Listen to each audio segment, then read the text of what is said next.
Hi friend, সবাই কেমন আছেন? আশা করি সবাই ভালো আছেন। আজকে আমি নতুন রেসিপি নিয়ে চলে এসেছি।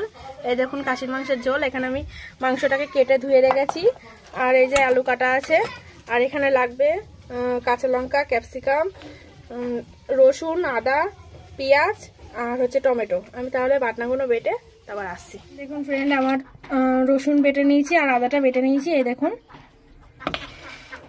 আর এই দেখুন গুঁড়ো মশলা নিয়ে নিয়েছি, নুন, হলুদ গুঁড়ো, লঙ্কার গুঁড়ো আর হচ্ছে জিরে ধনে গুঁড়ো আছে।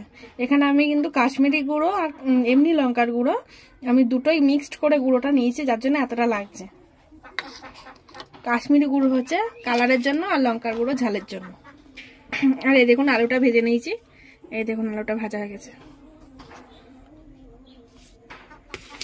এই যে মাংসটা রয়েছে এখানে। তাহলে আমি রান্নাটা শুরু করছি।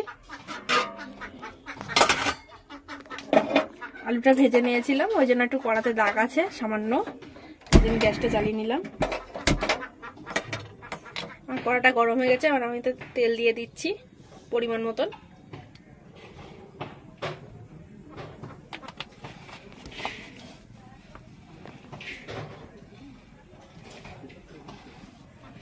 দেখুন আমি পরিমাণ মতন তেল দিয়ে দিয়েছি। আর আমার কিন্তু মাটনটা 500 মতন নেওয়া আছে এতে। তেলটা একটু গরম হোক। আমার তেলটা গরম হয়ে গেছে, আমি একটু গ্যাসটাকে আস্তে দিয়ে এই পেঁয়াজগুলো তুলে দিচ্ছি। আস্তে আস্তে দেবেন যাতে তেলটা না ছিটকিয়ে গায়ে আসে।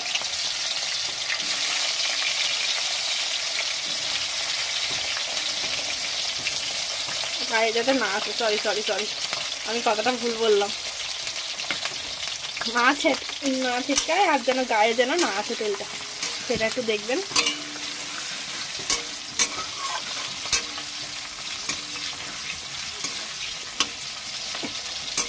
আমার পেঁয়াজটা একটু হালকা বাদামি রঙের ভাজা হবে।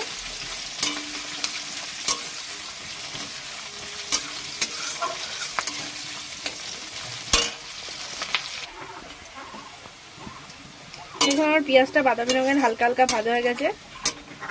এবার আমি রসুনটা দিয়ে দেবো।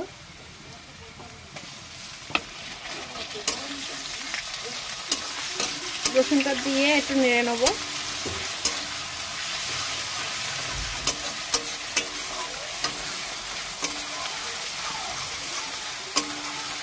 দেখুন মানে রসুনটা এমন ভাবে তেলে ভেজে নিতে হবে যেন তরকারিতে রসুনের গন্ধটা না আসে, মানে হালকা রসুনের গন্ধ আসবে। আমার রসুনটা ভাজা হয়ে গেছে। এবার আমি এই সব মানে লঙ্কা, ক্যাপসিকাম, আদা, টমেটো সব একসাথেই দিয়ে দিলাম।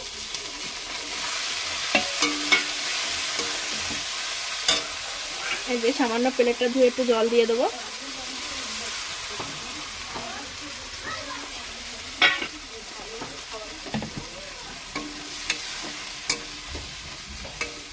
এই যে গুঁড়ো মশলাগুলো দিয়ে দিলাম।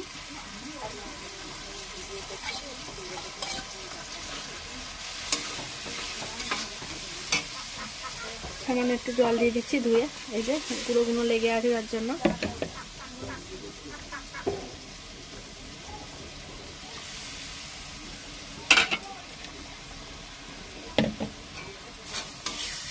আর ভালো করে মশলাটাকে কষিয়ে নিতে হবে। আর যে আমি কষিয়ে নিচ্ছি।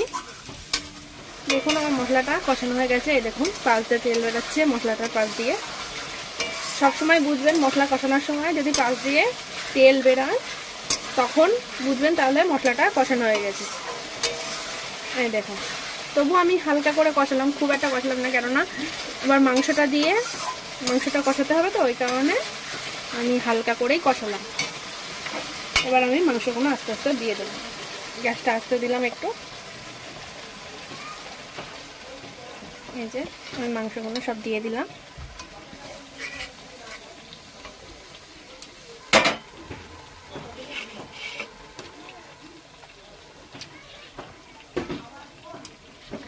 এবার আমি কষিয়ে নেবো মাংসটাকে।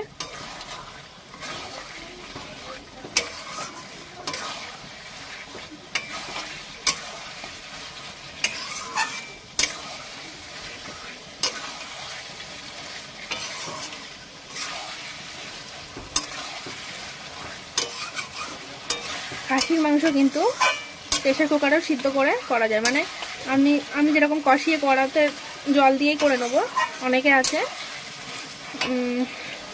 কষিয়ে নিয়ে প্রেসার কুকারে জল দিয়ে সিটি মেরে নেয়,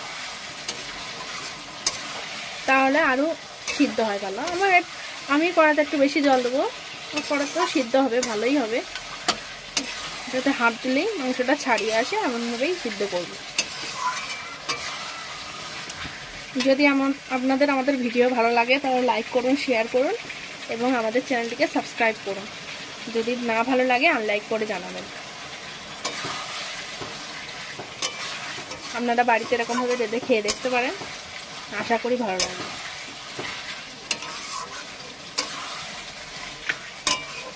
প্লিজ সবাই পুরো ভিডিওটা দেখবেন, কোনো স্কিপ করবেন না।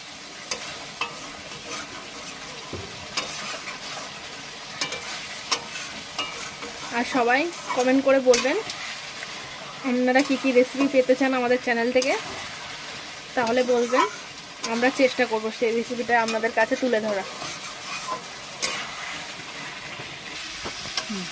দেখুন আমার মাংসটা হাফ কষানো হয়ে গেছে।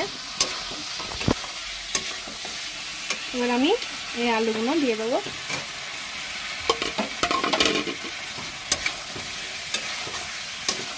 দিয়ে আবার কষিয়ে নিচ্ছি। দেখুন ফ্রেন্ড, আমার কষানো হয়ে গেছে। এই দেখুন কালার দেখুন।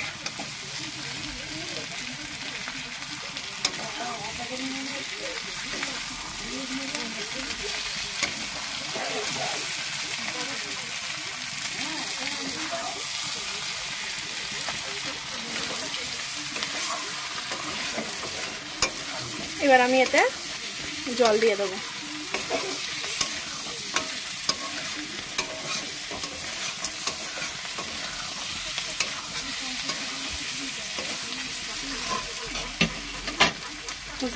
জল দিয়ে দিচ্ছি।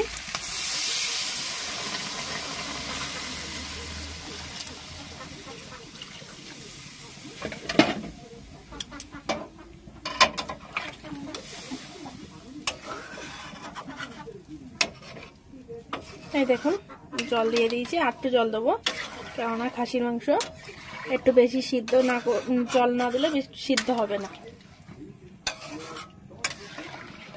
আর একটু জল দিয়ে দিলাম।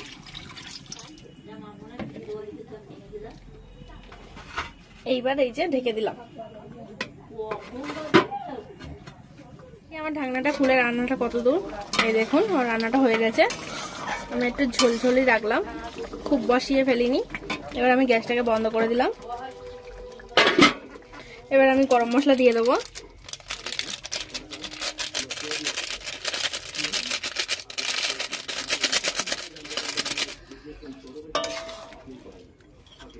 আমি কিন্তু জলটা দিয়ে আধ ঘন্টা ধরে সিদ্ধ করলাম মাংসটাকে, না হলে এই মাংসটা সিদ্ধ হতো না। এই দেখুন, এই দেখুন মাংস সিদ্ধ হয়েছে, দেখুন দেখুন, এই দেখুন ছাড়িয়ে পড়তে দেখেছেন, ছাড়িয়ে যাচ্ছে মাংস। এই দেখুন আলুও সিদ্ধ হয়েছে।